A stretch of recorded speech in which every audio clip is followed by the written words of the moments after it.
مولا کی رحمتوں کا لٹنے لگا خزانہ، مولا کی رحمتوں کا لٹنے لگا خزانہ۔ الحمدللہ رب العالمین والصلاة والسلام علی اشرف الانبیاء والمرسلین، اما بعد فاعوذ باللہ من الشیطان الرجیم۔ بسم اللہ الرحمن الرحیم۔ قال اللہ تعالی فی القرآن المجید: انا انزلناہ فی لیلۃ القدر وما ادراک ما لیلۃ القدر، لیلۃ القدر خیر من الف شہر، صدق اللہ العظیم۔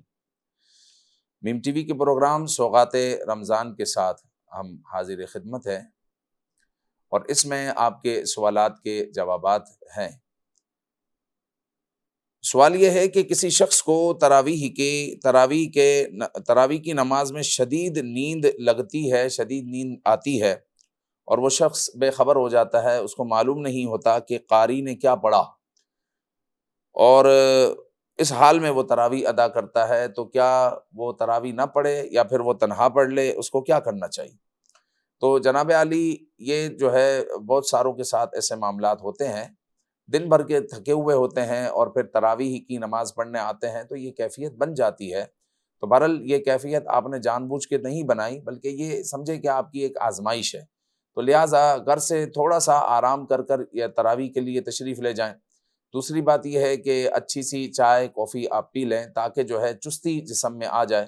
اگر بہت زیادہ نیند آتی ہے تو آپ اپنے پاس جو ہے گیلا رومال رکھ لیں، اور اس کو جو ہے آپ ہر 2 رکعتوں کے بعد جو ہے آنکھوں پر لگا لیں، اپنے چہرے پر لگا لیں، یا پھر چہرہ دھو لیں وضو خانے پر جا کر، تو انشاءاللہ العزیز جو ہے آپ کی چستی برقرار رہے گی اور سستی قریب نہیں آئے گی۔ لیکن پھر بھی اگر جو ہے نماز میں ایسی کیفیت بن جاتی ہے اور آپ کی توجہ نہیں رہتی، تو آپ اس کو یوں سمجھیں کہ آپ مٹھائی کھا رہے ہیں، اور میٹھی چیز کھاتے ہوئے اگر مکھی آپ کے قریب آ جائے تو آپ کیا کریں گے؟ مٹھائی چھوڑ دیں گے؟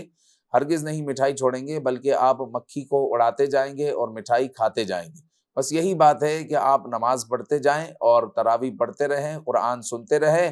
اگر سستی ہو رہی ہے یا پھر جو ہے نیند آ رہی ہے، تو نیند کو بھگاتے جائیں، اور توجہ جو ہے آپ قاری کی طرف اور قرآن کی طرف آپ لگائے رکھیں، اور تصور کریں کہ اللہ رب العزت دیکھ رہا ہے۔ تو تراویح جو ہے آپ ضرور جو ہے قاری کے پیچھے ادا کریں، اور اس کو چھوڑنے کی اجازت آپ کو نہیں ملے گی، کیونکہ تراویح جو ہے سنت مؤکدہ ہے، عورت پر بھی ضروری ہے اور مرد پر بھی ضروری ہے۔ لیڈیز جو ہے، عورتوں کو چاہیے کہ گھروں میں تراویح کی نماز مکمل کریں، 20 رکعتیں پڑھیں، اور مردوں کو بھی چاہیے کہ وہ تراویح کی نماز کو مسجد میں ادا کریں، اور کم از کم 1 مرتبہ قاری کے پیچھے پورا قرآن مجید ضرور سماعت کریں۔ انشاءاللہ العزیز دلوں میں نور پیدا ہوگا اور برکتیں حاصل ہوگی۔ قرآن پاک پڑھ کر پانی پر پھونک مارنا اور پھر اس پانی کو قبروں پر ڈالنا، کیا یہ عمل درست ہے یا نہیں ہے؟ یہ عمل تو درست نہیں ہے کہ آپ پانی پر جو ہے ایک پھونک مار رہے ہیں، تو یہ تو ٹھیک ہے، پانی پر آپ دم کر رہے ہیں قرآن پڑھ کر، تو وہ پانی آپ خود استعمال کریں، خود وہ پانی پی لیں، دم کیا ہوا پانی ہے، اللہ کا کلام اس پر پڑھا گیا ہے، لہٰذا ببرکت پانی ہے، آپ پئیں، برکت ملے گی۔ لیکن اس پانی کو اس لیے جمع کرنا اور اس لیے اس کو دم کر کے رکھنا کہ قبر پر ڈالیں گے، تو اس کی تو جو ہے شرعاً اجازت نہیں ہے۔ تو قبر پر بھی پانی ڈالنے کی اس وقت اجازت ہے کہ جب جو ہے کسی مقصد کے لیے پانی ڈالا جائے، مطلب اس پر پودے ہیں تو آپ پانی ڈال رہے ہیں، یا پھر اس کی مٹی جو ہے سوکھی ہوئی ہے، ہوا چلے گی تو وہ مٹی جو ہے ساری اڑ جائے گی، اور اس مٹی کو آپ قبر پر جمانا چاہ رہے ہیں تو آپ پانی ڈال رہے ہیں۔ تو ایک مقصد ہونا چاہیے پانی ڈالنے کا قبر پر۔ بے مقصد اگر پانی ڈالتے ہیں اور آپ سمجھتے ہیں کہ قبر پر پانی ڈالنا باعث ثواب ہے، تو ایسا نہیں ہے، ایسا نہیں ہے۔ قبر پر پانی ڈالنا بے سود ہے، اگر ڈالا جائے تو اس کا کوئی مقصد ہو تو پھر جو ہے اجازت ہے۔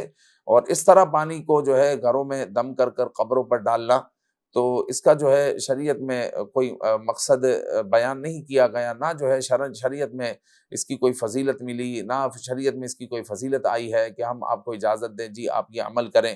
پانی پینے کے لیے ہے، نہ کہ جو ہے بلا وجہ جو ہے مٹی میں اس کو ڈالنے کے لیے ہے۔ تو ایسا پانی آپ خود استعمال کریں، اور اپنے جو آپ کے مرحومین ہیں ان پر یہ پانی ڈالنے کے بجائے آپ جو ہے ان کے لیے خوب ایصال ثواب کریں۔ آپ اپنی نمازوں میں ان کی نماز بھی پڑھیں، مطلب 2 رکعت نفل پڑھ کر اپنے والدین کے لیے، مرحومین کے ایصال ثواب کریں، اپنی نیکیاں ان کو ایصال ثواب کریں، یہ جو ہے ان کے لیے سود مند ہوگا، فائدہ مند ہوگا۔ کن وقتوں میں قضا نماز نہیں پڑھ سکتے؟ تو یاد رکھیں کہ 3 وقت ہے جس میں قضا نماز نہیں پڑھیں گے، باقی ہر وقت قضا نماز پڑھی جا سکتی ہے۔ فجر کی نماز کا وقت جب ختم ہوگا تو اب جو ہے سورج نکل رہا ہے، تو وہ جو سورج نکل رہا ہے اس کے 20 منٹ، یعنی اس کو کہیں گے طلوع آفتاب۔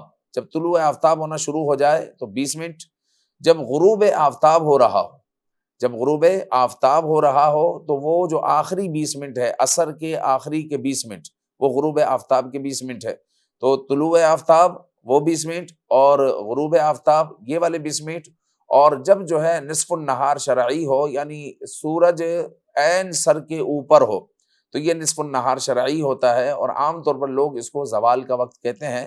حالانکہ زوال کا وقت نہیں ہے، لیکن لوگ اس کو زوال کا وقت کہتے ہیں، زاہوہ کبریٰ بھی کہا جاتا ہے۔ اس وقت میں نماز قضا جو ہوتی ہے وہ نہیں پڑھیں گے 3 وقتوں میں، باقی ہر وقت جو ہے قضا نماز پڑھی جا سکتی ہے، یہاں تک کہ فجر کے وقت میں آپ نوافل ادا نہیں کر سکتے۔ فجر کے وقت میں صرف 4 رکعتیں ہیں، یعنی 2 رکعت آپ سنت پڑھیں گے اور 2 رکعت جو فجر کی فرض ہوگی وہ پڑھیں گے، اس کے علاوہ آپ نفل ادا نہیں کر سکتے۔ لیکن اس وقت میں اگر کوئی قضا نماز پڑھنا چاہے تو قضا نماز پڑھ سکتا ہے۔ کیا یہ بات صحیح ہے کہ اللہ تعالیٰ ظالم کو مہلت دیتا ہے؟ تو یہ بات ٹھیک ہے۔ سرکار دو عالم صلی اللہ علیہ وآلہ وسلم نے فرمایا کہ بے شک اللہ تعالیٰ ظالم کو مہلت دیتا ہے، یہاں تک کہ جب اس کو اپنی پکڑ میں لیتا ہے تو پھر اس کو چھوڑتا نہیں ہے۔ تو کوئی ظلم کرنے والا یہ نہ سمجھے کہ میں ظلم کرنے میں آزاد ہوں اور میری چھٹی ہے، مجھے کوئی پوچھنے والا نہیں ہے، نہیں، یہ آپ کی غلط فہمی ہے۔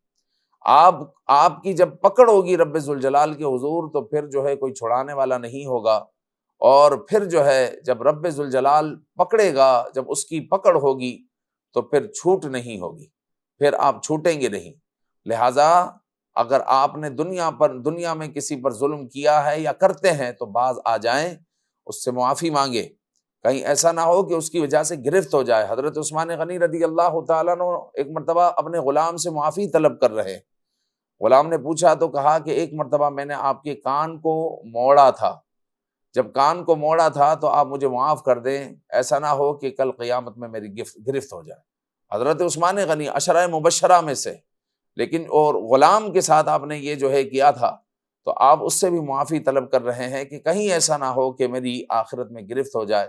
تو ہمیں بھی جو ہے خوف خدا کرنا چاہیے۔ اللہ رب العزت نے ہمیں منصب دیا ہے، یعنی اگر کسی کو مثال کے طور پر سسر بنایا ہے یا ساس بنایا ہے یا میاں بنایا ہے، تو اس کا مطلب یہ نہیں کہ وہ بڑے ہیں تو نیچے والوں پر ظلم کریں۔ اسی طرح ماں باپ ہے تو اپنے بچوں پر ظلم نہ کریں، اسی طرح سیٹھ ہے تو اپنے نوکروں پر، اپنے ماتحتوں پر ظلم نہ کریں، فورمین ہے تو وہ اپنے ماتحتوں پر ظلم نہ کریں، تو اس طرح جو ہے مینیجر ہے تو وہ اپنے ماتحتوں پر ظلم نہ کریں، کیونکہ جو ہے کل قیامت میں اس کی سخت گرفت ہوگی، اور کوئی بعید نہیں کہ دنیا میں بھی اس کی گرفت ہو جائے۔ اور ظالم کی دوڑ لمبی ہے یہ کہا جاتا ہے، تو لمبی تو ہے لیکن ایسا نہیں ہے کہ اللہ اس کی گرفت نہیں فرمائے گا۔ تو حدیث پاک آپ نے سماعت کر لی کہ پھر اللہ تعالیٰ اس کی جب گرفت فرماتا ہے تو پھر چھوڑتا نہیں ہے۔ تو اللہ تعالیٰ سے ڈرنا چاہیے، عاجزی اختیار کرنی چاہیے، استغفار کرنا چاہیے، اللہ رب العزت ہمیں ظلم سے محفوظ فرمائے۔ دنیا میں اگر کسی نے کسی پر ظلم کیا، مال کھایا، تو کیا اس کی قیامت میں کوئی سزا ہوگی یا نہیں؟ تو دنیا میں اگر کسی نے کسی پر ظلم کیا، اس کا مال کھا لیا، اس کا پیسہ کھا لیا، تو قیامت میں بالکل اس کی گرفت ہوگی۔ تو سرکار دو عالم صلی اللہ علیہ وآلہ وسلم نے فرمایا، حضرت سیدنا فقی ابو اللیث سمرقندی رحمۃ اللہ تعالی علیہ قرۃ العیون میں یہ بیان کرتے ہیں کہ بے شک پل صراط پر آگ کی بیڑیاں ہیں، جس نے حرام کا 1 درہم بھی لیا اس کے پاؤں میں آگ کی بیڑیاں ہوں گی، جس کے سبب اسے پل صراط پر گزرنا دشوار ہو جائے گا۔ یہاں تک کہ اس درہم کا مالک اس کی نیکیوں سے اس کا بدلہ لے لے، یعنی اس کو نیکیوں سے بدلہ دینا پڑے گا، پھر وہ معاف کرے گا تو پھر یہ آگ کی بیڑیاں ختم ہوگی۔ اگر اس کے پاس نیکیاں نہیں ہیں تو پھر وہ اپنے اپنے جس کے حقوق دبائے ہیں، جس کا مال کھایا ہے، اس کے گناہ جو ہے اپنے سر اس کو لینے ہوں گے، پھر وہ معاف کرے گا، پھر جو ہے یہ آگ کی بیڑیاں ہٹے گی۔ تو اندازہ لگائے یہ کتنی سخت سزا ہے، کتنی سخت سزا ہے۔ ہم مسلمان ہیں، ہمارا قبر پر بھی یقین ہے، قبر کے عذاب پر بھی یقین ہے، حشر کے عذاب پر بھی یقین ہے، پل صراط پر بھی یقین ہے، جنت پر بھی یقین ہے، جہنم پر بھی یقین ہے، اور یہ بھی یقین ہے کہ ایک دن دنیا کو چھوڑ کر جانا ہے، اور یہ بھی یقین ہے کہ کچھ مال نہیں لے جانا۔ تو پھر ہم کسی پر ظلم کیوں کرتے ہیں؟ ہم کسی کا مال کیوں کھاتے ہیں؟ جب ہمیں یقین ہے کہ کل قیامت میں اس کا جواب دینا ہوگا تو ہم کس طرح بچیں گے؟ ہمیں اس وقت کیوں کر جو ہے معافی ملے گی؟ صاحب حق نے اگر جو ہے وہاں پر دعویٰ کر دیا تو اس کو یا تو نیکیاں دینی پڑے گی یا اس کے گناہ اٹھانے پڑیں گے۔ تو اس سے ہمیں ڈرنا چاہیے۔ لہٰذا دنیا میں جس کے جو حقوق ہیں ادا کریں، اس کو دے دیں، اس کو ختم کریں، دنیا سے ختم کر کے جائیں۔ ایسا اور یاد رکھیں کہ آپ کی اولاد آپ کے لیے یہ نہیں کرے گی کہ میرے والد نے اپنی بہنوں کا ورثہ کھایا تھا، اپنی بہنوں کو حق نہیں دیا، یا فلاں کا مال لے کر نہیں دیا تو آپ کی اولاد آپ کا حق ادا کرے گی۔ یہ ایسا نہیں ہے، آپ نے کر جانا ہے۔ اولاد تو آپ کے چھوڑے ہوئے مال کو سمجھے گی یہ ہمارا مال ہے، یہ ہمارا مال ہے، لہٰذا آپ اپنے معاملات کو کلیئر کر جائیں تاکہ کل قیامت میں سخت گرفت نہ ہو۔ اور یہ گرفت ہو گئی تو جب پکڑ آئے گی رب ذوالجلال کی تو پھر کوئی چھڑانے والا نہیں ہوگا، اور یہ سخت گرفت ہے۔ آقا کریم صلی اللہ علیہ وآلہ وسلم نے ایک مرتبہ صحابہ اکرام رضوان اللہ علیہ مجمعین سے پوچھا، آپ جانتے ہو مفلس کون ہے؟ تو صحابہ اکرام رضوان اللہ علیہ مجمعین نے عرض کی کہ یا رسول اللہ صلی اللہ علیہ وآلہ وسلم، جس کے پاس درہم نہ ہو، دنانیر نہ ہو، مال نہ ہو، وہ مفلس ہے۔ تو آقا کریم صلی اللہ علیہ وآلہ وسلم نے فرمایا کہ نہیں، میری امت میں مفلس وہ ہے کہ جو قیامت کے دن آئے گا، اس کے پاس نماز بھی ہے، روزے بھی ہے، زکاتیں بھی ہیں، خیرات بھی ہیں، نیکیاں ہیں، لیکن ہوگا یہ کہ اس نے کسی کو گالی دی ہوگی، کسی کا حق دبایا ہوگا، کسی کا پیسہ کھایا ہوگا، کسی پر تہمت لگائی ہوگی، کسی کا مال کھایا ہوگا، کسی کا خون بہایا ہوگا، کسی کو مارا ہوگا۔ اب صاحب حق آ جائیں گے اور کہیں گے کہ یا اللہ، ہمارے ساتھ اس نے دنیا میں یہ کیا ہے، اب جو ہے ہمیں بدلہ دیا جائے۔ اب اس وقت بدلہ کیا ہوگا؟ اس وقت جو ہے یہی بدلہ دیا جا سکتا ہے کہ جو اس کے پاس نیکیاں ہیں، وہ ان حق والوں کو جو ہے، جو صاحب حق ہے، جن کے حقوق کو تلف کیا گیا ہے، ان کو جو ہے نیکیاں دی جائے گی یہاں تک کہ یہ راضی ہو جائے، اور پھر بھی یہ راضی نہ ہوئے یا کسی کا حق بچ گیا تو اب جو ہے اس کے گناہ لیے جائیں گے۔ اب اس کے گناہ جو ہے اپنے سر اس کو اٹھانے ہوں گے جس نے لوگوں کے حقوق سلب کیے ہیں، اور اس طرح جو ہے معافی ملے گی۔ تو سرکار دو عالم صلی اللہ علیہ وآلہ وسلم نے فرمایا یہ میری امت کا مفلس ہے، یہ مفلس ہے کہ نماز، روزہ، حج، زکوٰۃ، خیرات، یہ طرح طرح کی نیکیاں کل قیامت میں لے کر آیا، لیکن کتنوں کے حقوق اس نے سلب کیے ہوئے تھے، سب کو نیکیاں دینی پڑ گئی، اب اس کے پلے کچھ نہیں رہا، خالی ہو گیا۔ یہ میری امت کا مفلس ہے۔ تو پیارے بھائیو، ہماری اس دنیا جو ہے یہ دار العمل ہے، جو کرنا ہے کریں۔ گرفت کسی کی ہوتی ہے، کسی کی نہیں ہوتی، ہوئی بھی تو خفیف سی ہوتی ہے۔ قیامت کی گرفت تو پکی ہے، قیامت کی گرفت تو پکی ہے۔ تو دنیا دار العمل ہے اور آخرت دار الجزا ہے، اس وقت جزا ملے گی۔ لہٰذا عمل وہی کریں کہ جس کی جزا اچھی ہو، عمل وہ نہ کریں کہ جس کی جزا ایسی ہو کہ پھر گرفت ایسی ہو کہ پچھتاوے کے سوا کچھ حاصل نہ ہو۔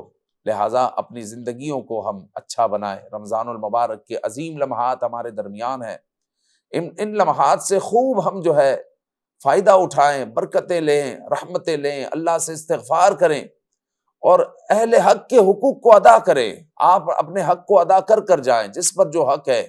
آپ نے کسی سے قرضہ لیا ہے، کسی کا مال آپ کے پاس ہے، مال وراثت ہے، کسی پر ظلم کیا ہے، کسی کو گالی دی ہے، کسی کا دل دکھایا ہے، آپ اس سے معافی طلب کر لیں، ختم کریں معاملات کو۔ چونکہ جب آنکھ بند ہوگی تو پھر معاملات، پھر آپ کے پیچھے والے آپ کے معاملات درست کریں نہ کریں، یہ کوئی خبر نہیں ہے۔ اللہ رب العزت ہمیں عمل کی توفیق عطا فرمائے اور رمضان المبارک کی خوب برکتیں عطا فرمائے، آمین بجاہ النبی الامین صلی اللہ تعالی علیہ وآلہ وسلم۔ مولا کی رحمتوں کا لٹنے لگا خزانہ، مولا کی رحمتوں کا